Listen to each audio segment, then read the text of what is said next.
mình đá khơi một ngày tê khơi một ngày hai ấy lệp bay mình trồ một ón chừng cái ảnh tiệt Panya ơi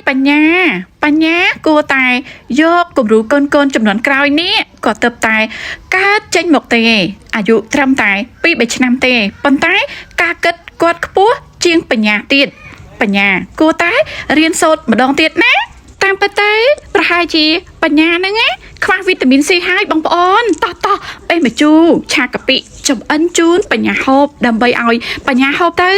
មានវីតាមីន C ធម្មជាតិចូលក្នុងខ្លួនបញ្ញានឹងប្រើឈ្មោះរដ្ឋីបញ្ញាហ្នឹងឲ្យបានល្អ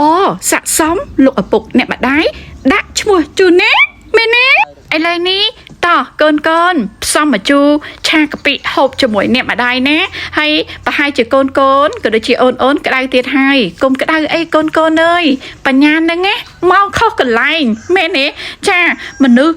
រាប់លានអ្នកដែលចូលចិត្តមើលវីដេអូនាងខ្ញុំបងប្អូនចាសំបីតែផ្លែស្វាយផ្លែទៅដល់លើឯងបងប្អូនមកជូ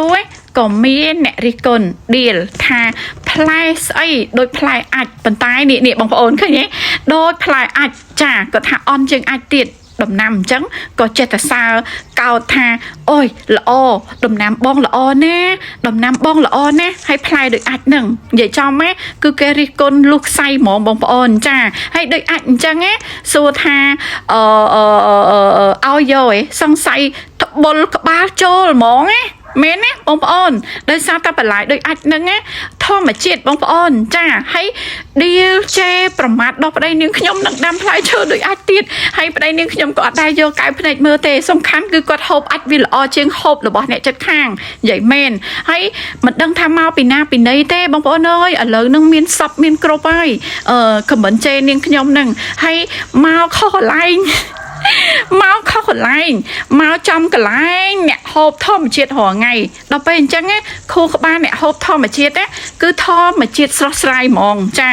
ទៅរកកន្លែងដែលគេហូបមិនមែនធម្មជាតិទៅបញ្ញាអើយមកខុសកន្លែងហើយចាហើយ fan របស់នាងខ្ញុំហ្នឹងសិតតែ fan ដែលសំណប់ចិត្តដែលប្រើបញ្ញាមែនតែម្ដងមិនមែនប្រើមួយត្រឡោកនឹងអបប្រយោជន៍ទេចាមិនមែនចេះតែជេរគេអញ្ចឹងទេបាបដាក់ខ្លួនហើយនាងខ្ញុំអត់មានទៅខឹងដាក់រំលាយគាត់ទេមានតែលើកលែងទោសចាមេត្តាសាយចិត្តទៅឲ្យគាត់វិញកុំឲ្យគាត់មានបាបធម៌ព្រះនៅពេលដែលយើងគេជេរយើងអញ្ចឹងយើងអត់សាយចិត្តទៅវិញណាបាបចាបាបគាត់ហើយនាងខ្ញុំអត់ឲ្យបាបគាត់ទេបើឲ្យបាបគាត់នាងខ្ញុំក៏មានបាបដែរបងប្អូនចាចុងក្រោយហ្នឹងណាបងប្អូនក្តីសុខគ្រប់ក្រុមគ្រួសារណាបងប្អូនកូនតបតដោយប្រើបញ្ញាណាហេង